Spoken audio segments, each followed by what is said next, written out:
اعوذ باللہ من الشیطان الرجیم۔ پناہ مانگتی ہوں میں اللہ کی شیطان مردود سے۔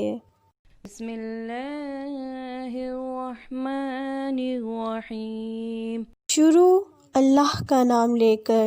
جو بڑا مہربان نہایت رحم والا ہے۔ وَإِذِ اسْتَسْقَىٰ مُوسَىٰ لِقَوْمِهِ فَقُلْنَا اضْرِب بِّعَصَاكَ الْحَجَرَ فَانفَجَرَتْ مِنْهُ اثْنَتَا عَشْرَةَ عَيْنًا قَدْ عَلِمَ كُلُّ أُنَاسٍ مَّشْرَبَهُمْ كُلُوا وَاشْرَبُوا مِن رِّزْقِ اللَّهِ وَلَا تَعْثَوْا فِي الْأَرْضِ مُفْسِدِينَ۔ اور یاد کرو جب پانی کی دعا مانگی موسیٰ علیہ السلام نے اپنی قوم کے لیے، تو ہم نے فرمایا مارو اپنا عصا فلاں چٹان پر، تو فوراً بہہ نکلے اس چٹان سے 12 چشمے۔ پہچان لیا ہر گروہ نے اپنا اپنا گھاٹ، کھاؤ اور پیو اللہ کے دیے ہوئے رزق سے، اور نہ پھرو زمین میں فساد برپا کرتے ہوئے۔ سامعین گرامی، پچھلی آیات میں ہم نے بنی اسرائیل کے اس دور کے بارے میں پڑھا جب وہ طیہ نامی ریگستان میں 40 سال تک بھٹکتے رہے، تو اللہ تعالیٰ کے ان پر طرح طرح کے انعامات ہوئے، اور انہیں اللہ تعالیٰ نے ایک شہر عطا فرمایا اور ساتھ ہی تلقین فرمائی کہ وہ توبہ کرتے ہوئے داخل ہوں۔ وہ شہر میں تو داخل ہو گئے، لیکن انہوں نے توبہ کو سراسر نظر انداز کر دیا اور اللہ تعالیٰ کی نافرمانی کے مرتکب ہو گئے۔ اب اس آیت مبارکہ میں اللہ عز و جل دوبارہ ان پر ہونے والے انعامات کا ذکر فرما رہا ہے کہ جب وہ میدان طیہ میں بھٹک رہے تھے تو کس طرح بنی اسرائیل پیاس سے تڑپنے لگے، اور حضرت موسیٰ علیہ السلام نے بارگاہ الہی میں پانی کے لیے عرض کی تو اللہ تعالیٰ نے انہیں حکم فرمایا کہ اے موسیٰ اپنا عصا فلاں پتھر پر مارو۔ حضرت موسیٰ علیہ السلام نے جیسے جیسے پتھر پر اپنا عصا مارا تو ان سے 12 قسم کے چشمے پھوٹ پڑے، اور اس طرح ان کے پانی کی قلت دور ہو گئی۔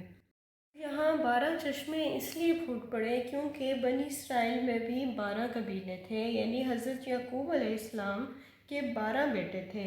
ہر بیٹے کی اولاد ایک مستقل قبیلہ بن گئی، اور اس طرح بنی اسرائیل 12 قبیلوں میں تقسیم ہو گئے۔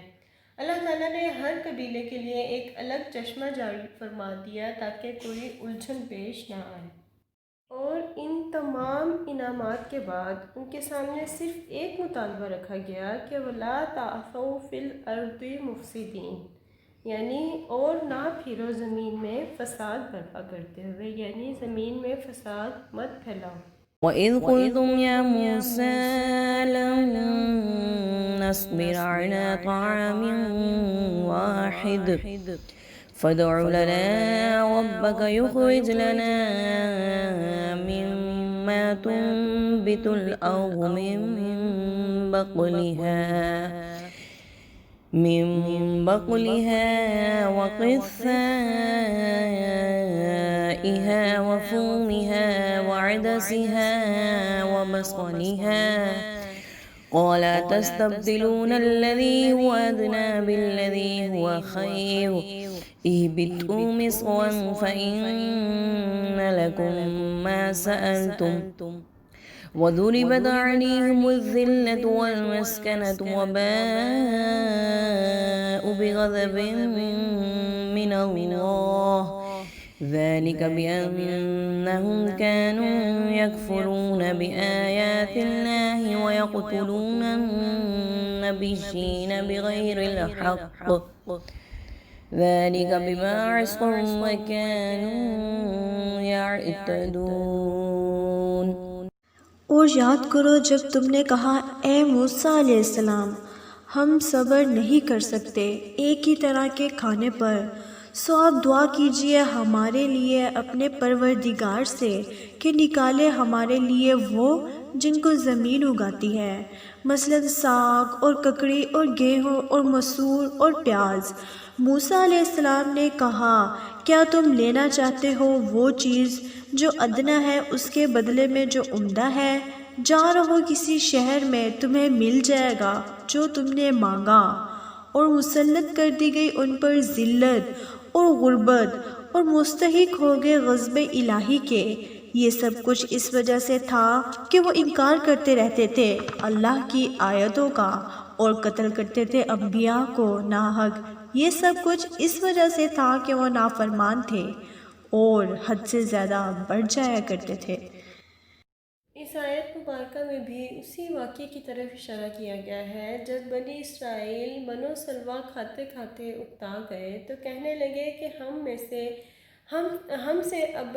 اس ایک طرح کے کھانے پر صبر نہیں ہو سکتا، لہٰذا ہم کو زمین کا مختلف اناج، ترکاری، ساگ، سبزی وغیرہ چاہیے۔ تو حضرت موسیٰ علیہ السلام نے فرمایا، تم من و سلویٰ کو جو ہر طرح سے بہتر ہے اسے ادنیٰ سی چیزوں یعنی لہسن اور پیاز وغیرہ سے بدلتے ہو۔ اگر یہی جی چاہتا ہے تو کسی شہر میں جاؤ، تمہاری مطلوب چیزیں تم کو سب مل جائیں گی۔ اور پھر ایسا ہی ہوا اور ان پر مسلط کر دی گئی ذلت اور غربت۔ یہاں یہ شبہ دل میں کھٹکتا ہے کہ قرآن کریم کہتا ہے کہ اللہ تعالیٰ نے بنی اسرائیل پر فقر و تنگ دستی مسلط کر دی، حالانکہ ان کا شمار دنیا کی امیر ترین اقوام میں ہوتا ہے۔ اس شبہ کو دور کرنے کے لیے جیوش انسائکلوپیڈیا کے ان فقرات کو ملاحظہ فرمائیے کہ گو یہود کا تمول ضرب المثل کی حد تک شہرت پا چکا ہے، لیکن اہل تحقیق کا اتفاق ہے کہ یہود یورپ کے جس ملک میں بھی آباد ہیں، وہاں کی آبادی میں انہی کے مفلسوں کا تناسب بڑھا ہوا ہے۔ عوام یہود دوسری قوموں سے کہیں زیادہ غریب ہے۔ یہ اور بات ہے کہ ان کے چند ہی افراد ہیں جو بہت زیادہ دولت مند ہیں۔ پھر اس آیت مبارکہ کے اگلے حصے میں اس امر کی بھی وضاحت کر دی گئی کہ بنی اسرائیل پر جو ذلت و افلاس کا عذاب مسلط کیا گیا تھا وہ بلا وجہ نہ تھا، بلکہ وہ جو انبیاء کرام کو ناحق قتل کر دیا کرتے تھے اور حد سے زیادہ بڑھ جایا کرتے تھے، تو ان کی اپنی نافرمانیوں اور کرتوتوں کی یہ سزا تھی، ان پر ذلت مسلط کر دی گئی۔ إن الذين آمنوا والذين هادوا والنصارى والصابين من آمن بالله واليوم الآخر وعمل صالحا فلهم أجرهم عند ربهم ولا خوف عليهم ولا هم يحزنون۔ یقین کرو، اسلام کے پیروکار ہوں یا یہودی، عیسائی ہوں یا سابی، جو کوئی بھی ایمان لائے اللہ پر اور دن قیامت پر اور نیک عمل کرے تو ان کے لیے ان کا اجر ہے ان کے رب کے ہاں، اور نہیں کوئی اندیشہ ان کے لیے اور نہ وہ غمگین ہوں گے۔ سامعین گرامی، بنی اسرائیل پر اللہ تعالیٰ کے انعامات اور ان کے نافرمانیوں کے تذکرے کے درمیان میں اس آیت کو لانے کا مقصد یہ ہے کہ ان کا ایک باطل عقیدہ تھا، یعنی وہ ایک گھمنڈ رکھتے تھے اس چیز کا کہ صرف انہی کی نسل اللہ کے منتخب اور لاڈلے بندوں پر مشتمل ہے، ان کے خاندان سے باہر کوئی آدمی اللہ کے انعام کا مستحق نہیں ہے۔ یعنی ان کا عقیدہ کتنا ہی بگڑا ہوا کیوں نہ ہو، ان کے اعمال کتنے ہی خراب کیوں نہ ہوں، جنت انہی کی ہے، وہی اللہ تعالیٰ کی لاڈلی قوم ہے، اور ان کے علاوہ جتنی قومیں ہیں وہ کتنی پاک باز کیوں نہ ہوں، سب دوزخ کا ایندھن ہے۔ اللہ تعالیٰ نے ان کی اس غلط فہمی کو نہایت صاف الفاظ سے دور کر دیا، اور لطف یہ ہے کہ مخاطب مسلمانوں، یہودیوں، نصرانیوں اور سابیوں سب کو بنایا اور مسلمانوں کا ذکر پہلے کر کے انہیں تنبیہ فرما دی کہ مبادا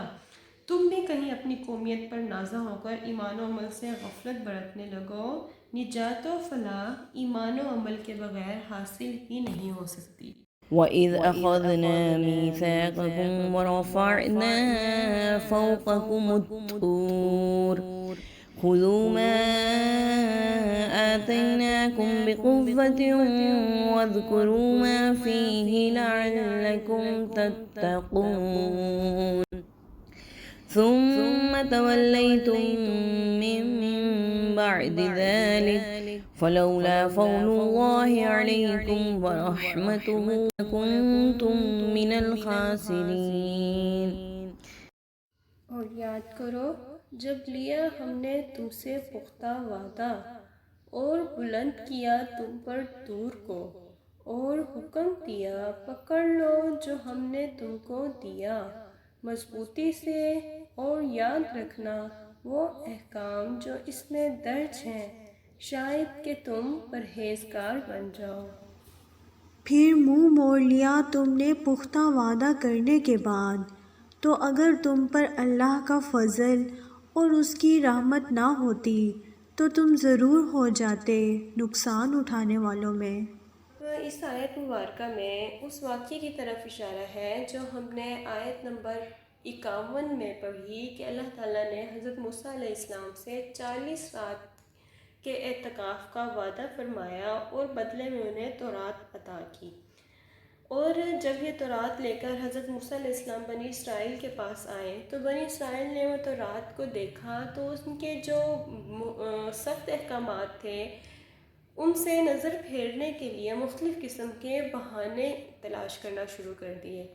پہلے تو انہوں نے کہا کہ اللہ تعالیٰ ہم سے خود آ کر کہے کہ تورات پر عمل کرنا ضروری ہے تو پھر ہم مانیں گے کہ اللہ تعالیٰ نے ہی یہ کتاب نازل کی ہے. مطالبہ اگرچہ ان کا نامعقول تھا لیکن اللہ تعالیٰ نے ان پر حجت تمام کرنے کے لیے ان میں سے 70 آدمی منتخب کر کے حضرت موسیٰ علیہ السلام کے ساتھ کوہ طور پر بھیجنے کا حکم دیا. اس واقعے کی وضاحت سورہ اعراف میں آگے انشاءاللہ آئے گی.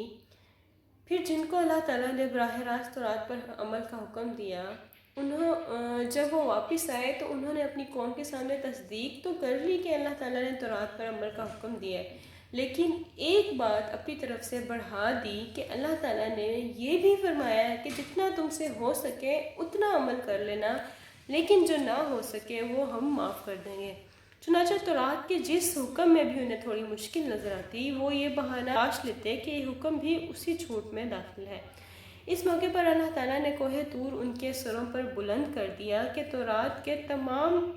احکام کو تسلیم کرو. جب انہیں یہ اندیشہ ہوا کہ کہیں پہاڑ ان پر گرا نہ دیا جائے تب ان لوگوں نے تورات کو ماننے اور اس پر عمل کرنے کا عہد کر لیا.